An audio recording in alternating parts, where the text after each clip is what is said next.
everyone, my name is Virginia Duan, also known as Mandarin Mama, and I'm the host of this podcast, the Noona ARMY Podcast, which is basically where I discuss the particular aspects and challenges of being a middle-aged BTS fan. It's been a while, and so I just wanted to give you guys a quick update on what's going on. So the reason why I had to skip a few episodes is I was away at a conference called the Alt Summit, and that was in Palm Springs, and that was the first week of March. And that was 3 weeks ago. So I guess I've had 2 weeks break, I guess. And then my friend had to go to the hospital, to the ER, and I've known her since the 7th grade, so I did not want her to be by herself in a strange city without her family and friends in the ER. And it was pretty serious. So she was hospitalized for 3 or 4 days. And so I stayed with her in the hospital. Still managed to go to some things at the conference. And then I came home and I was exhausted. So the conference was about a week. I had to drive from the Bay Area to Palm Springs and then back. Did a lot of cool things. And then I went to the Eric Nam concert. And then the next morning, San Francisco got locked down. And then the week later, California, the counties in the Bay Area, 6 counties were put into shelter in place by the end of that week. And then now all of California has been put in shelter in place or something to that effect. So what I was originally going to talk about a lot of other things, but mostly I want to talk about using BTS for comfort and to feel better. It's a concept that RM has talked about lots of times. In his ending mentions, I think was it Wembley? It was either Wembley or Citi Field, where he said, use me, use us, even if he makes us feel 1%, 2%, 3% better, then he will consider it a good thing. And that they also use us to feel better as well. So I'm going to talk about kind of some of the ways that I've used BTS to lessen anxiety and find comfort. And then sometimes ways that I actually have to take a break from BTS because it did not help my anxiety or bring me comfort. We'll try to keep it as PG-13 as possible because no one really actually wants to hear dirty things. Or maybe you do, but I'm not going to go there. I know it's confusing. I am a TMI type of person. But incidentally, this is Eric Nam merch. Last piece of merch I'll probably buy for a while. But so one of the ways that I find comfort is sometimes your brain just needs to shut off. And thank goodness BTS provides a lot of content to shut off. So whether it's consuming their dance practices, or actually I like watching their Run BTS episodes. I have some of the backlog of their season packages that I kind of save up for times like this. So I'm catching up on those. There's a bunch of V Lives I have not caught up on. I think since maybe Jimin's birthday. Maybe even RM's birthday. Maybe even JK's birthday. I'll have to check. But it's been a while because usually what I do is I read the live translations and then so I get the gist of it and I kind of know what happens. But I haven't had a chance really to watch all that content, mostly because I've been trying to write. And one of the things that I know for myself is that if I keep putting off things that I actually have to do, and then my anxiety will ramp up until I finally do them. So sometimes it's just better to do the things that I've been procrastinating. Otherwise, my anxiety keeps going higher and I get really stressed out and I yell at my kids. And I've been trying very hard not to yell at my kids. I mean, I yell at my kids, but in a way that I used to do that wasn't very good. Since the new year has started, a lot of it actually is because of the YouTube channel and then and this podcast.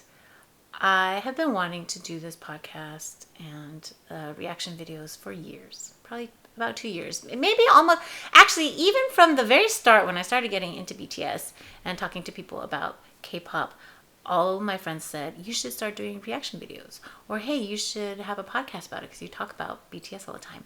And I just never did it. And I was just I really wanted to, but part of me was like, who who cares what I think? Like, who's going to care what a middle-aged Asian woman's going to say? They're either going to think, like, of course. So everyone knows there's a hierarchy of, like, YouTube reactors, right? And I'm not saying this to be mean or awful, but it's just the reality. And there's certain people that ARMY wants to see react, and that's okay. I think it's totally normal. And I feel like being Asian and middle-aged is kind of on the lower end of the, like, it's Asian and not Korean, right? Like, I think if I was Korean, it'd be more interesting.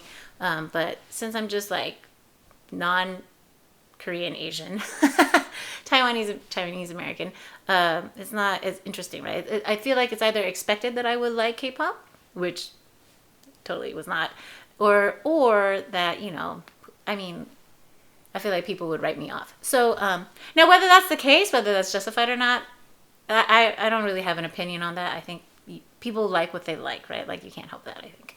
And I'm not upset about it or anything.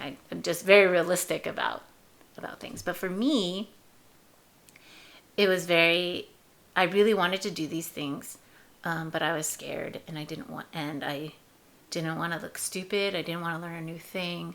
I think I had asked one of my friends who also does reaction videos, like, at least 10 times how to do a reaction video. And every time she just patiently explained it to me, and I'd be like, how do you do it again? And then finally, because 2020, my word of the year is bold, I decided to just, you know what, screw it, I'm just going to do it. And so when Interlude Shadow came out, I just happened to be awake, and I was like, you know, I was going to watch it, and then I thought, you know what, I'm going to record it. Done is better than perfect, and I'll figure it out. And so I figured it out. My friend helped me a lot. She's actually going to be reacting. We're going to be filming some reaction videos together in a few days, so I'm excited about that. But yeah, so I gave it a shot, and it took off. I mean, I'm by no means like the go-to YouTuber, but I feel like I've kind of found my niche. I'm still finding my way, but I was very, very anxious about it. So pretty much actually, even at the end of 2019, I was writing stuff about being a middle-aged BTS fan, and that was starting to take off, and I was feeling more comfortable with talking about BTS and my undying love for them. But I was still kind of nervous. And I know it seems like I'm kind of shameless on my channel, because I'm kind of a shameless person, I feel. But it's still been very hard for me. And so, because it feels very vulnerable. And I've talked about it before, about being a woman who wants, and is very vulnerable to want things and to state, like, oh, hey, I want to be famous, or hey, I want to talk about BTS. Hey, I want to interview BTS in person, or hey, these are the things that I want. I'm going to go after them, because I feel like the world just asks you, like, who the hell do you think you are, right? And so because of that, ever since the new year, I apologize for the noise. My kids have been banished off screens for the day, or for the moment, and they're running around. But it's been I've been very anxious. I've had trouble sleeping. I've had a lot of difficulty falling asleep, and then once I fall asleep, it's hard to stay asleep. I've awakened in kind of a semi-panic every hour or two. And I also had all these writing deadlines, and I was just kind of freaking out on how to, like, manage content for the videos, and then also write, because that's what I got paid for. And then the better the channel performed and the videos performed, the more, like, freaked out I got, because then I was like, well, I don't want to lose that momentum, and I was just really afraid. And then at the end of January, I also won second place in the Courage to Earn business pitch contest. So I won $1,500 towards a retreat to put on for Asian Pacific Islander Desi Americans who are creatives and influencers, called Brazen Asian. And I'm also incredibly terrified about that, because, like, oh crap, now I have to put my money where my mouth is. This is all just to say that I've been really, really anxious a lot, and it also has dovetailed in with BTS, because now sometimes I experience anxiety when BTS comes out with new content, because I feel like, oh, now I have to react to it. Which I do want to, because I enjoy it, right? But my whole point is that I've had a lot of anxiety, and it's gotten a little bit better as my competence has hopefully gotten better, and I've gotten more used to the new things. But yeah, I think I had several panic attacks, or not the kind of panic attacks where you can't breathe and you can't think, but just like mild anxiety attacks where like my brain was just like, oh shit, oh shit, oh shit. And like all I could think of was like the most awful worst case scenarios. And now with the coronavirus thing going on, I've been trying really, really hard to avoid reading the news. And so yeah, it's really difficult. So again, I feel like it's kind of a perfect topic to talk about. So I say all this not because I want you to feel sorry for me, but just the fact that I do deal with anxiety. Sometimes it's or like really anxious thoughts, and they're repetitive. I think it's called perseverating, but I don't think it's to that level, if that makes sense. But that I try not to consume too much of the news. So what I do, again, is I consume BTS content.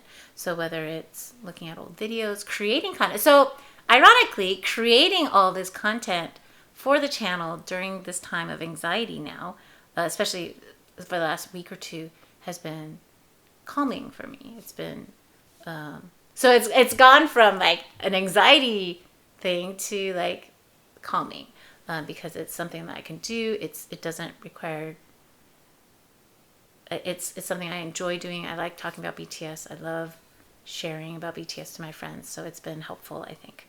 I'm totally rambling and I apologize, but that's one way I use BTS. So like I either create content. So another way that I've been using BTS to, to feel better is that I'm creating content around them. And I've done that before, and it's been calming because it reminds me of the reasons why I love them and why other people, like, I think what it is that it reminds me of the good things that make me happy. And so it's like a feedback loop. So I'm talking about the things that make me happy. I'm talking about them to my friends or to fellow fans of BTS. And so it's just a constant feedback loop of like positivity. And then it helps that ARMY is so creative, right? There's just so many like ridiculous memes out there. And I tried to avoid toxic fans and like drama. So I ignore most of that, and I pretend I don't see it. So it's been very healing for me. Other ways that I use BTS is I read a lot of fanfics. Now, yes, a lot of them are like, not safe for children. But mostly I'm reading it for the stories. So I really like, so it's just, so yeah, I consume a lot of fanfics but well-written ones. And there's certain authors that I prefer. So I've read a lot of those. And a lot of, another way that I've used BTS is that I've used my friends who are BTS fans. And I have two main group chats that I talk to and on a daily basis, and we check in with each other. We don't just talk about BTS, but we talk about our lives, our kids, our families, our jobs. One of them is from, we were actually all going to meet up at the Rose Bowl concerts this year, but now that this pandemic has taken over the United States, we will probably not be seeing each other, but we were going to all meet up, and it would have been really cool. And we had all originally met because of the Rose Bowl concerts last year. So it would have been a nice full circle type of thing. So we're all actually very sad about it. And then the other group chat was from a group of ladies that we all met in a previous group chat from another YouTuber's channel. And so we all got along very well, and we enjoy each other. And it's an international group of ladies, and we're all older. And yeah, it's been I've learned a lot about other countries and other fans and how people live their lives. And I've just been, so it's technically not BTS because obviously we got to get, but I consider it under the aegis of BTS because we're all ARMY. We all talk about BTS all the time. We use and we share news about BTS and memes and fun things. And then beyond that, I find the music very comforting. I really have been listening to V's Sweet Night a lot on repeat, and Lau's Who with JK and Jimin on it a lot. And those songs have been very, very, very comforting, especially on repeat. So I feel like that's how I use BTS. Other people create fan art, they write fan fiction, and I love the fan art, and I'm just always amazed at people who can create things. I can draw. I'm like so terrible at it. And then another way that I think that I've used BTS is that I find their lyrics very comforting. Their lyrics remind me of the things that I want and the things that I love. They remind me of being honest and honest about what I want, being a real person versus being fake. And like they're just good ways to channel anger or frustration and sadness. And I just love their lyrics. I mean, that's actually what got me. I mean, I probably would have loved them anyway. Their lyrics weren't so poignant because their personalities are so charismatic. But the fact that their lyrics are on a deeper level, that really grabs to me, and I find that very comforting. And that RM is just so deep, and that Suga is just so raw and honest and blunt. And I find great comfort in the ways that they interact with us on Weverse. So yeah, I find their lyrics very comforting, and their personalities very soothing and comforting. Like all the content that they create, like Run BTS episodes, I use them as rewards to like either finish something or get through something. And then just the act of sharing BTS with my friends has been healing and comforting. Some people like their webtoons, or like the Bangtan universe. I can't deal with that because I don't find that comforting at all. But even just the things that they have introduced me to, like Epic High, Eric Nam, all these like different types of dramas and books and just concepts, I feel like that they talk about, and just different cultures. And so I find that very comforting as well. This has been really kind of a rambly episode, but I suppose that all of my episodes are kind of rambly. But yeah, those are just some of the ways. Oh, I've been on podcasts. I was invited to be on another podcast, the K-pop cast episode, to talk about BTS. And so I feel like they're all related to BTS in a way that I've used for healing, like learning Korean or meeting friends or just diving deeper into things. Or just there's a whole community and a whole aspect of the web that I never knew existed. I feel like those things I've used to help me feel better and help cope with anxiety. Or, I mean, seriously, BTS was a huge reason why I made it through my midlife crisis 2 years ago when I wanted to burn my whole world down. Part of it was just to consume content, so I needed the Wi-Fi in my house. But a lot of it was just because I felt like their struggles with identity, their honesty, and their realness with their concerns and their fears, it mirrored and matched my concerns and fears. So I didn't feel alone. And then and even though they're like 20 years younger than me, and I guess I could have taken it as like, oh, they're dealing with this shit so much earlier than I did. I could have used it as a way to make myself feel bad, but instead I chose to use it as like inspiration and as an impetus to get what I want. And so those are just some of the ways that I've used BTS for healing and comfort. And you know, sometimes it's that simple. I used to